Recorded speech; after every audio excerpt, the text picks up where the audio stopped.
kind of picking up from, I guess we last talked at the Combine. So I want to just thank our pro staff. They did a really good job. Really good prep in terms of being able to have our evaluations lined up with our coaches so everyone was on the same page. Also want to make sure Matt Feinstein gets some credit. You know, he matches our cap, helps us negotiate. He did a fantastic job this year and continues to get better and better every year. Jalen Johnson, probably the first topic. Really proud to get that done. You know, we talked to the Combine. I thought we were close, and we got over that deadline by a couple days, but we were able to close that thing up, and Jalen's done an unbelievable job. He's grown since we've been together, and we expect him to continue to grow, bring others along, and continue to lead our group, especially that defensive side of the ball. Free agency went really well. We wanted to continue to add impact players and create depth as well. We stayed opportunistic with some things that popped up that we, didn't expect, like Kevin Byard, and he's going to be a really good addition on the back end, communication, leadership. He still has speed, still has ball skills. I really think he's going to affect the defensive group at a high level. With the trades, Keenan Allen popped up, which was a really cool opportunity, for where we're headed, which is going to be with a young quarterback. I thought it was an absolute perfect fit. I don't think there's a better receiver in the league that can be better for a young quarterback in terms of understanding the NFL game, timing, space, reading defenses. So I think that's a great addition. It balances the field with DJ on the other side, Cole and Everett at tight end, Swift at running back. We have a lot of really cool things that can get going and allow us to be dynamic and really special. Justin, probably one of the harder things I had to do. I know, I always kind of touch on the empathy part. Like having that conversation with my own son was hard. His jersey's up in his room, so it kind of puts that into perspective of how difficult those moves are. But really felt like that was best for our organization and best for Justin. I said that at the Combine. I want to do right by him. We did that. We had a really good conversation. I actually went to Flus's house, and we had that conversation together with him over the phone. And again, one of the harder things we had to do, but I thought it was necessary for us heading in the right direction. Draft, we're going to leave here, get right back to the draft process. Actually going to fly to LSU straight from here and their pro day before heading back to Chicago.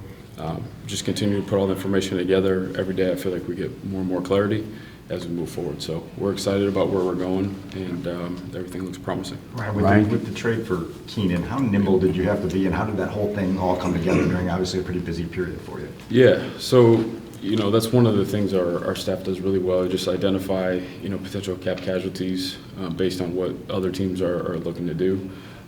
So we didn't have total clarity on it, but when it happened, we were able to adjust and get into some conversations that we could capitalize on it. Again, my time in KC, I watched him, do some really cool things for a long period of time, and to watch the tape, it actually blew me away how high of a level he's still playing at his age. Are you anticipating an extension for him at some point soon? I know he's 32, but is that? Yeah, I think down the road. I try to be intentional with the order that we do extensions. So we'll review that and kind of see what our order looks like. But for what he stands for, I would love to have him long term. Regarding the Fields trade, why the Steelers, and were there other teams potentially that you could have moved them to? Yeah, there were other teams. The Steelers were just an opportunity where it was almost like more of a, they have a starter with Russ, but there was more of an open competition, it felt like, from my perspective, where there are other opportunities where there were some, quarterbacks that are either veteran guys or young guys that had already been paid. So it would have been a tougher situation for him to get on the field. How did the market shape up in the weeks leading up to that? I know that there are people who look at the return and go, "Oh, it's not a ton," but yeah. I imagine that. Did you expect it to be more, kind of when the preseason or when the off-season started? Yeah, it was a little bit of surprise, but as you do research and you have conversations, you have to kind of adjust to the market. But I think just with how other teams are built, because if you look at the beginning, there's probably teams that are looking at the draft for guys to fill in. On the back end, the playoff teams probably have someone in place. So it really was a smaller pool of teams. Before the trade is finalized, was there like a decision day before that where you feel good about these rookie quarterbacks to move on from Justin? Yeah, we had been putting that information together all along, just trying to measure how we wanted to go about doing it.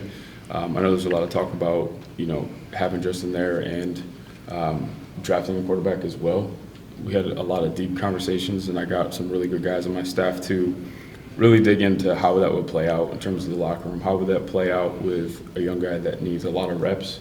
How would that play out with just the command and leadership that you need in that position? And we felt like it was best to probably move on and allow a young quarterback to come in and work into that role. How did he handle the news? He was positive. His tone was good. I think what was important for Flus and I is to really express to him, although this is a really tough decision, like how much he means to the city of Chicago, our fan base, and us. I thought it was a class act in how he handled the ups and downs of the start of his career. But he sounded good. The tone was good. When did the Steelers emerge as the best trade partner? Is that after the Pickett move, or is that in that time frame, I guess? In that time frame, yeah. Ryan, the number 9 pick is one that you guys obviously put a lot of work into as well.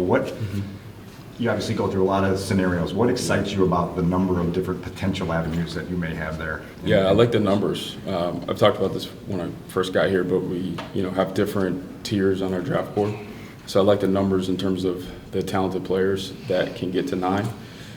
We're going to do some cool things when we get back, kind of break into teams, and one team's going to talk about what's the tackle position is the best to go after, the wide receiver is the best, the defensive end is the best, and use factual information to kind of spit that out, and we'll have a debate in terms of what's more impactful for a football team, short-term and long-term. So I'm looking forward to that. Because of the currency you have, is there a consideration to move it back because of also the stack of players there as well? For sure, yeah. And that'll just kind of play out, and we'll see what the numbers look like, and that'll kind of dictate how far we can move back if we decide to do that. Right. You made a lot of moves so far on offensive line. Do you view those as more depth and flexibility, or do you feel like you may have your current 5 right now, or is that something that you're still looking at too? Yeah, I like, with Bates coming in, I feel like we've created some depth there, and versatility is something that has really bothered me for a long time, just in terms of the lack of flexibility that we've had in the past. And it stresses you out, big time going week to week. So I feel like we have more versatility now and competition. Right. Over the Cole last Kmet week. said that Flus called him about Yep. the Justin trade. How important was that for you guys to communicate with key leaders on the team? And then what type of feedback did you guys get as a result of that communication? Yeah, we try to do a really good job communicating with our players. We expect the same for them. Like if they're going through something, or they have a problem with something, we want them to come to us and communicate that rather than keep it in. So we thought that transparency was good. Let them hear from us first. You could tell they really appreciated it, and it was almost like, hey, you don't need to do this, but we feel like we should. And I think that goes a long ways with our guys. There's a second part of your question? What was the feedback Yeah. that they had in terms of losing Justin, I guess, and moving on? Yeah, I think DJ's quote there, it's, business is a business or something like that. I think they understand that there is a business part to it, and it's not something where just because you trade someone doesn't mean you don't like them or don't appreciate them. And they understood that we thought that was the best move for where we're at. Why do you think it didn't work out? There's a lot to unpack there.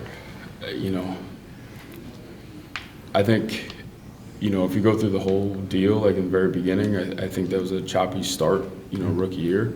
And then when I came in, we had some cleaning up to do, which then delayed another year of adding talent and supporting. And then just in terms of the game, I feel like he was making strides and improving. The problem is, and it's really, and that's what I try to explain, it wasn't Justin versus one of these rookies, it's really the timeline and how much runway that you have, because really to get a guy up off the ground, you need to support him with as much talent as possible. And then that flips, because then they take so much cap space, which is a good thing if you get to that point, but then they have to be the reason you start winning. So then it's harder to add the talent, around them. And you can look around the league and it happens a lot. and really the teams that can sustain success through that period, I think, do a really special job.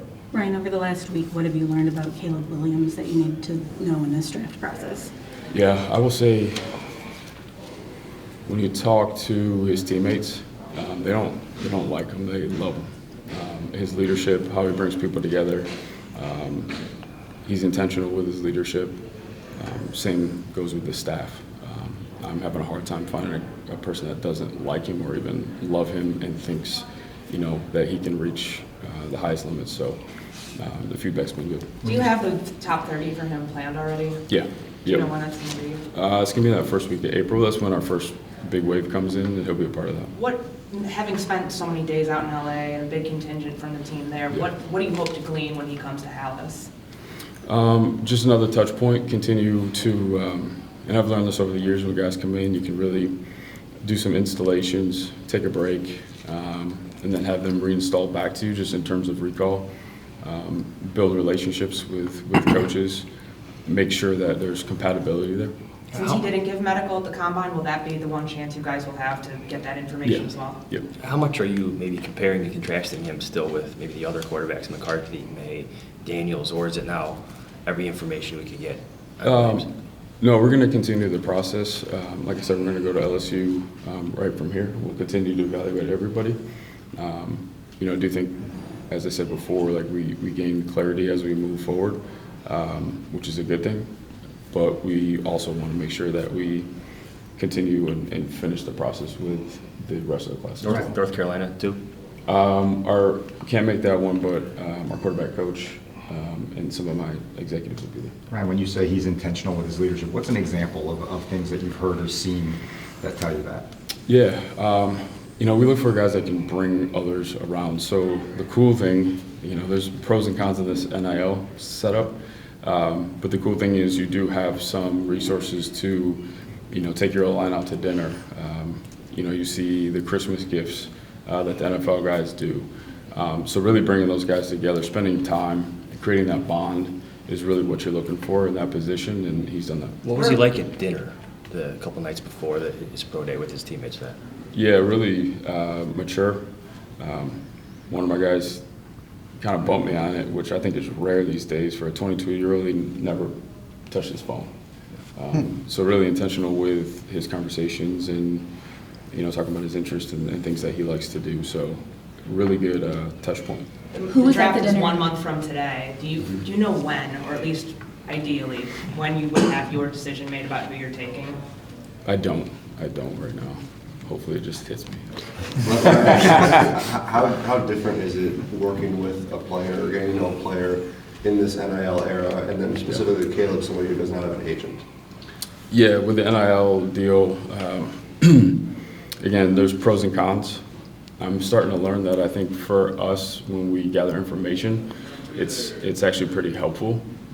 It puts these guys in the spotlight, it gives them more responsibility, it forces them to prioritize money, business, football, school. How do they handle that? What kind of structure they put around them to make sure that they're making good decisions? They have people that can say, no, like, that's not going to fit in my timeline. So I think there's some positives there, and I'm picking that up. And then him not having an agent, is that something that I guess you guys know now, so you can kind of prepare for that? Is that unique as well? Yeah, unique situation. I understand it though. So with the draft process, it doesn't make it too difficult. There's some little things, communication and just understanding the landscape of that. That's probably one of the more negative things. But there's probably a lot of pros too in his situation specifically. Ryan, you've been very forthright in expressing your confidence in Flus. When you look at the quarterback development part of it specifically, what gives you the most confidence in him and the group he's assembled to oversee the development of a young quarterback? Yeah, I would say first, I don't think everyone really gets a good view of it. Flus does an amazing job building relationships, and I think whoever that is, like, there's going to be a relationship where your head coach has your back, and I think that's important. The other piece is just very forward thinking. We both are in terms of creating structure to make sure with a young quarterback, especially in our market, that we do set him up for success. I know for sure that the roster is going to do that. It's important to me to make sure that there's enough around where he can get off to a fast start and build confidence. But at the same time, Shane, Flus, Carey, like they have a good plan too. We have Thomas Brown, who's in Carolina, so he's had some exposure to, a high pick, early. So I think really collectively, the whole group's going to do a really good job. What resonated with you about Shane when you guys were obviously making your decision on OC? What made him stand out? Love his background. His time with Pete, his time with Sean McVay, time with Bill Belichick. I know for myself, when you get exposed to many different ways of doing things, you can kind of take the pros of those things and kind of make it your own and kind of ditch the cons or the things that don't work really well in those systems. So a ton of knowledge. I think the biggest thing, and we sit down with these young guys, his ability to communicate and teach is outstanding. It's special to be a part of and watch. So really like Shane, and I think we're in good hands there. You mentioned that. Oh, go ahead. Should like to have more than 4 picks. But if you end up staying there, when you compare that to the percentage of holes left to fill in your roster, if you have to stay with 4, are you comfortable that you can fill the remaining holes in your roster between that and the next wave of free? I do. We've looked at that. If we don't move at all, I think that's 25 picks in 3 years, which is over, 8 and some change. So I like where we're at there. On top of, being set up next year to have a pretty good setup as well. And I think it matches the draft. I think a lot of guys went back to school this year. I think you're going to see a significant drop-off. Hopefully some guys squeak through, but it actually, the way we're set up in the draft this year actually pairs up really well with how I think it's going to play out. We all silly like the mayor.